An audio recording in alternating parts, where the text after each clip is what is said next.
Every March, something strange happens to America. Rivers turn green, grocery stores run out of corned beef. Plastic shamrocks appear on the lapels of people whose families have been in Tennessee since before the Civil War. And somewhere in all of it, tens of millions of Americans stand up and claim the same identity: Irish. According to the United States Census, more than 31 million Americans trace their ancestry to Ireland. That number is 7 times larger than the entire population of the island of Ireland today. 7 times. But modern DNA analysis has now done something that family tradition never could. It has gone into the actual biological record and asked a simple question: where did these people really come from? What it found does not simply complicate the Irish-American story. It replaces it entirely.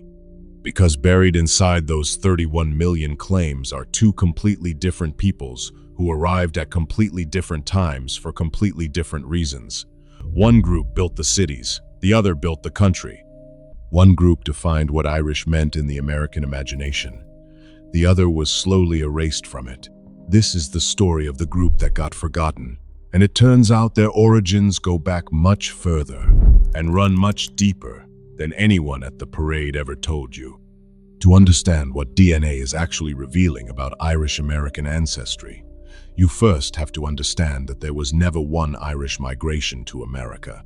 There were 2, and they were so different from each other that calling them both Irish is like calling a sparrow and a hawk the same bird, because they share the same sky. The first group is the one everyone knows. They arrived in the 1840s and 1850s, driven out of Ireland by the Great Famine. They were Catholic. They were desperately poor. They arrived in such numbers and in such misery that they had no choice but to stay where the ships dropped them: Boston, New York, Philadelphia. They built the political machines, the labor unions, the Catholic parishes. They became the police officers and the firefighters, and eventually the senators and the presidents. When most Americans picture an Irish American, they are picturing this group. The second group arrived a full century earlier. They came in the 1700s, not the 1800s. They were not Catholic. They were fiercely, almost combatively Presbyterian. They did not stay in the cities. They looked at the crowded streets of Philadelphia and kept walking west, into the mountains, into the valleys, into the wilderness that no one else wanted. They became the frontiersmen, the riflemen, the settlers of Appalachia and the Deep South. History calls them the Ulster Scots. Americans eventually called them the Scots-Irish. And here is the detail that unravels everything. Back in Ireland, they were not Irish at all. They were Scots, who had been transplanted to the north of Ireland by a British king who needed soldiers he could trust. They lived on Irish soil for a century and never became Irish. They kept their names, their religion, and their temper. When their descendants told census takers they came from Ireland, they were telling the truth geographically. Culturally, they were telling a completely different story. To find where the Scots-Irish actually came from, you have to leave America entirely. You have to leave Ireland. You have to go back to a strip of land 40 miles wide, running along the border between Scotland and England, and you have to go back to the year 1500. Today, that land is quiet. Rolling hills, sheep country, the kind of landscape that ends up on calendars. In 1500, it was something closer to a permanent war zone. For 3 centuries, the English and Scottish crowns had been using this border region as a battlefield. Armies marched through it constantly. They burned the farms. They stole the livestock. They killed the men. If you were born in the borderlands, you learned one lesson early, and you learned it completely. No one is coming to save you. The people who lived there responded the only way that made sense. They stopped being farmers. Farming is pointless when an army burns your harvest every other season. Instead, they became something the history books call the Border Reivers. Semi-nomadic cattle raiders who operated on both sides of the line. They lived in stone towers built to survive siege. They slept with weapons within reach. They organized themselves around clans. and those clans operated on a single moral principle: loyalty to your own and retribution against everyone else. If someone wronged an Armstrong, the Armstrongs did not petition a court. They rode out at midnight and burned the offender's house to the ground. Historians call it a culture of honor. It meant that reputation was everything, that violence was a legitimate tool of justice, and that the only authority worth respecting was the one that could actually protect you. That psychology did not stay in Scotland. It traveled, and everywhere it went, it left the same marks. In 1603, Queen Elizabeth I died without an heir, and the crown passed to her cousin, James VI of Scotland, who became James I of England. For the first time in centuries, Scotland and England had the same king. The border that had defined the Reivers disappeared overnight. And James looked at the people who had made that border ungovernable for 300 years and made a decision. They had to go. He executed the clan leaders. He deported entire families. He broke the reavers systematically and deliberately, because a king who ruled both countries had no use for people whose entire identity was built around defying kings. But James was also a practical man, and he had a second problem that the Reivers might just solve. Ireland was ungovernable. The native Catholic population of Ulster in the north was in open rebellion against English rule. James needed loyal Protestants he could plant on that land to hold it.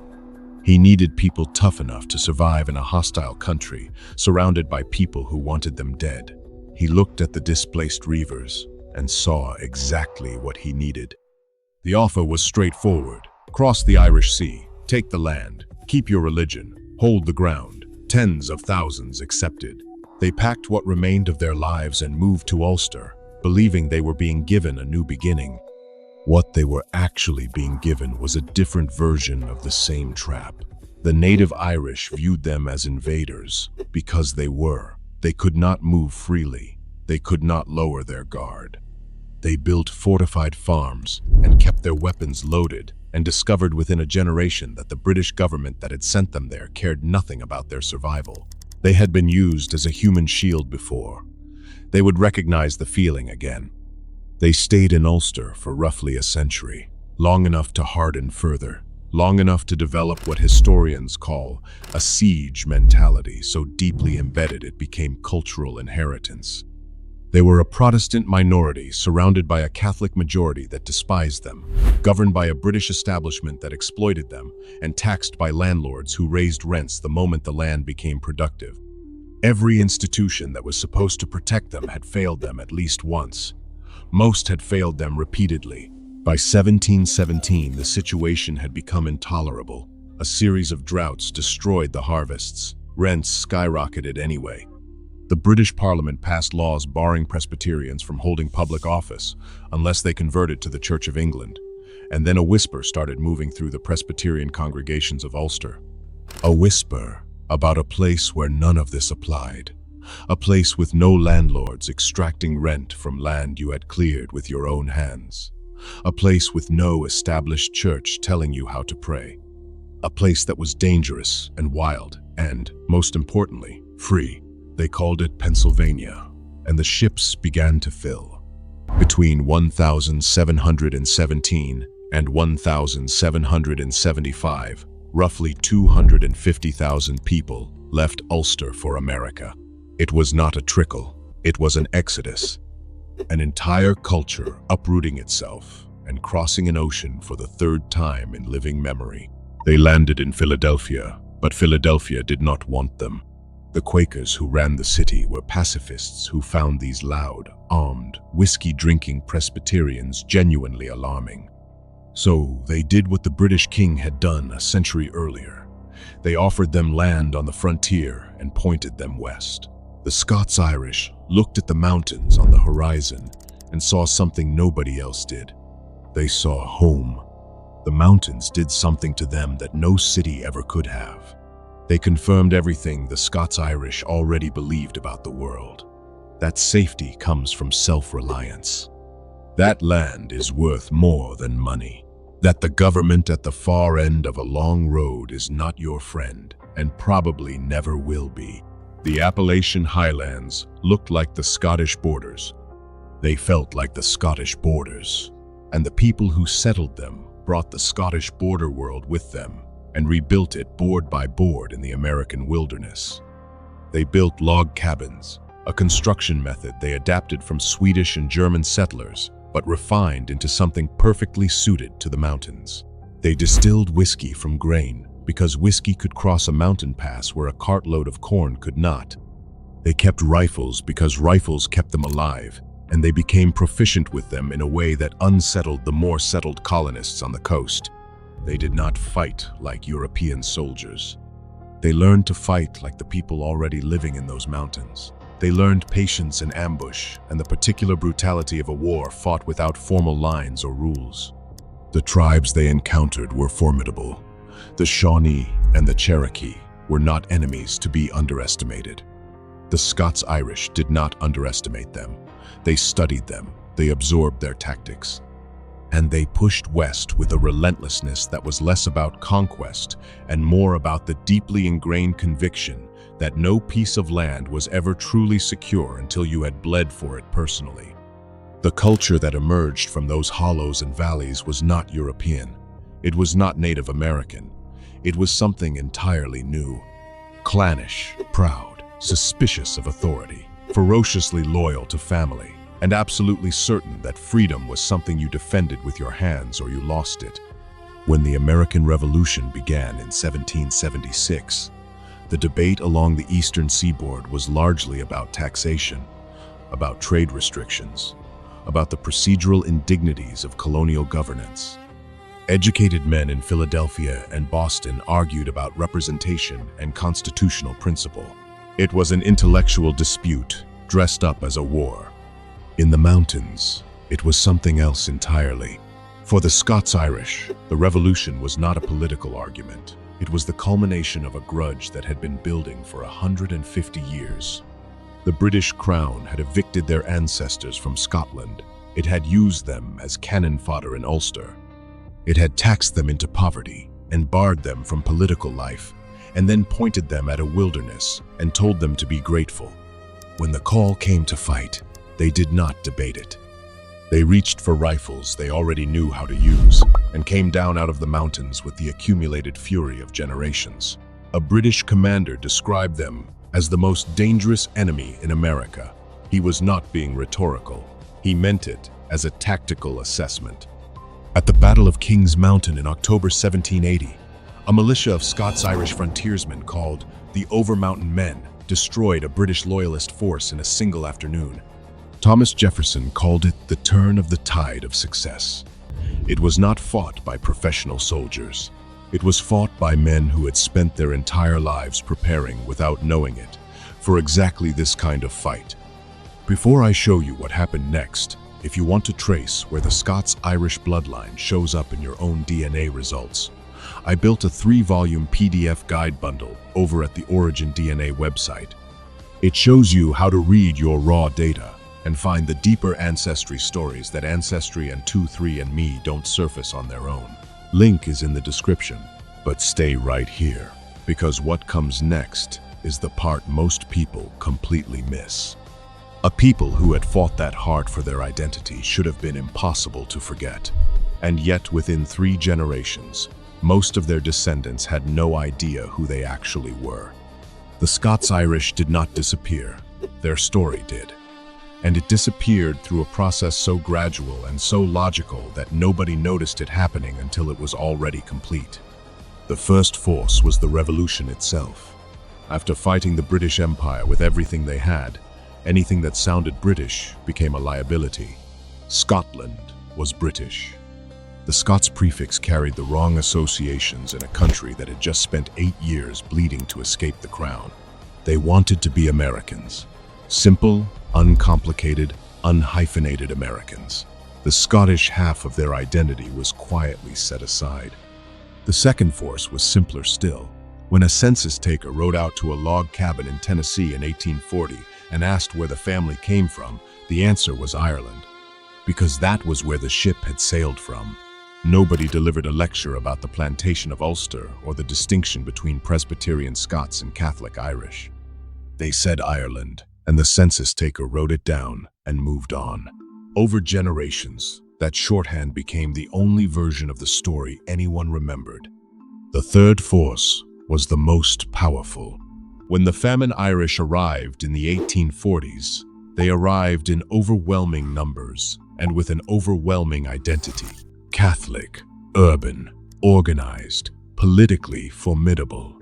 They defined what Irish meant in the American imagination so completely that the earlier, Protestant, rural, Appalachian strain of the family simply got absorbed into the new definition or erased from it entirely.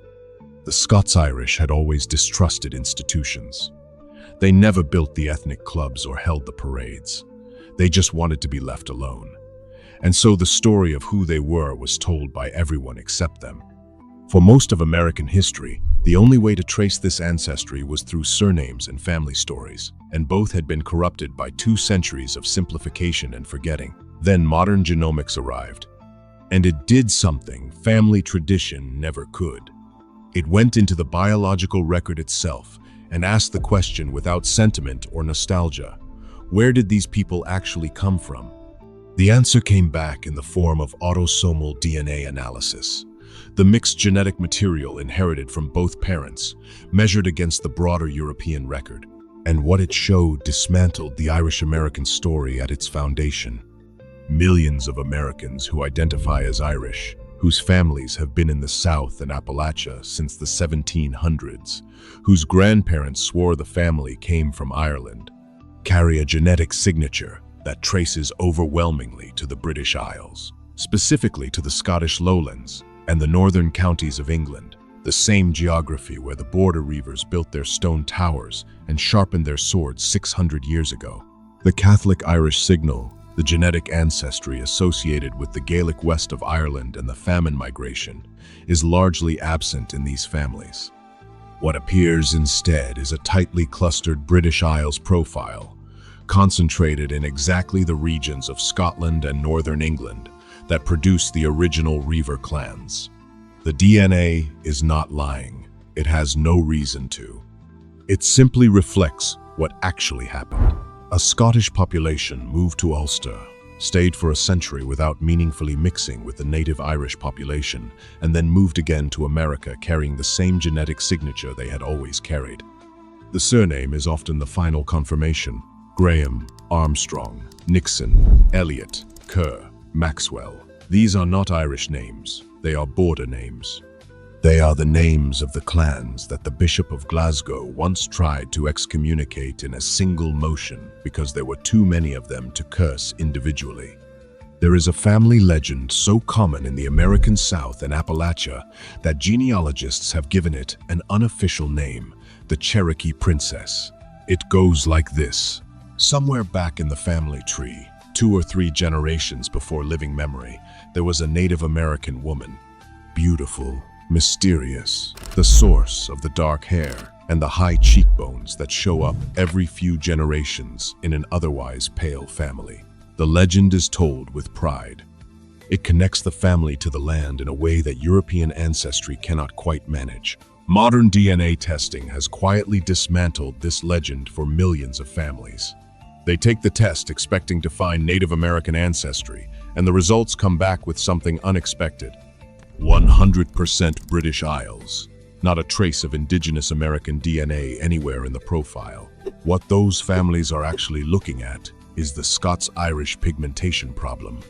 The same genetic complexity that produces the black Irish face on the west coast of Ireland traveled to America inside the Scots-Irish population.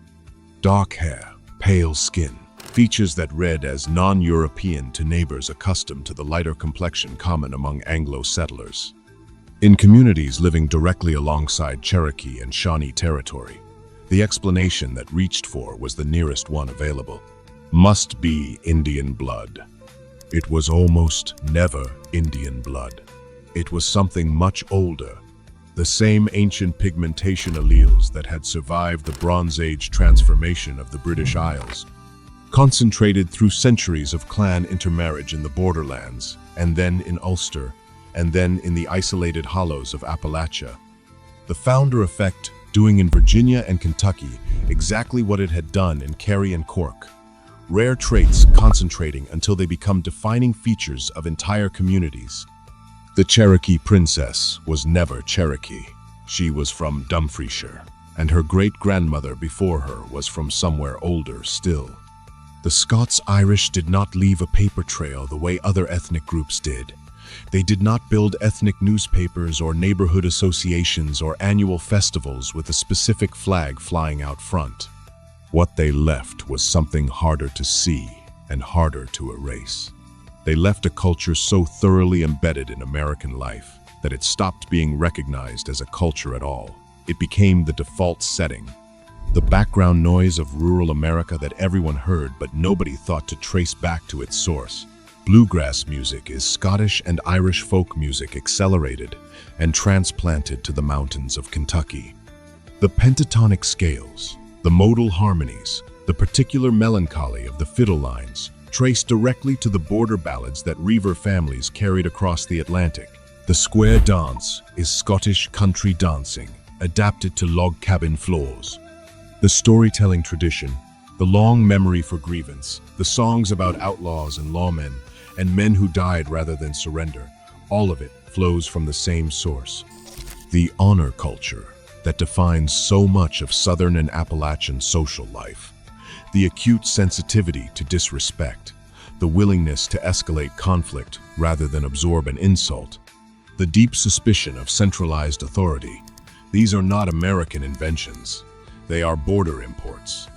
They are the psychological inheritance of people who lived for 3 centuries in a place where the law could not protect you and reputation was the only currency that mattered. The disproportionate military service of rural America, the gun culture, the land rights obsession, the libertarian instinct that government is the problem rather than the solution. Follow every one of these threads back far enough, and you arrive at the same place. A 40-mile strip of contested ground between 2 kingdoms where nobody came to save you, and survival was entirely your own responsibility. That is not a Southern story. That is a Scottish story that America inherited and forgot to label. America is a nation that reinvents itself so completely and so continuously that it often forgets what it was before the reinvention. The Scots-Irish are the clearest example of that amnesia. A people who crossed an ocean 3 times, who fought a revolution, who built a country out of wilderness and sheer refusal to be governed, who left their fingerprints on the music and the language and the psychology of an entire civilization, and who ended up filed under the wrong name in the census records of history. The DNA does not forget. The haplogroups do not simplify for the sake of a better parade. What the genetic record shows, plainly and without sentiment, is that millions of Americans who call themselves Irish are carrying a biological signature that traces to the Scottish borderlands, to the stone towers of the Reivers, to the plantation of Ulster, to the mountain hollows of Appalachia. The story was always there. It just required science to confirm what the surnames and the culture had been quietly announcing for 200 years. You are not who the parade says you are. You are older than that. You are harder than that. And the truth of where you actually came from is a great deal more interesting than a plastic shamrock ever could be. Thanks for watching this video, but before you go, don't let your DNA results just sit there unanswered. Tap the link on the description to download your ebook and find out what your raw data is hiding.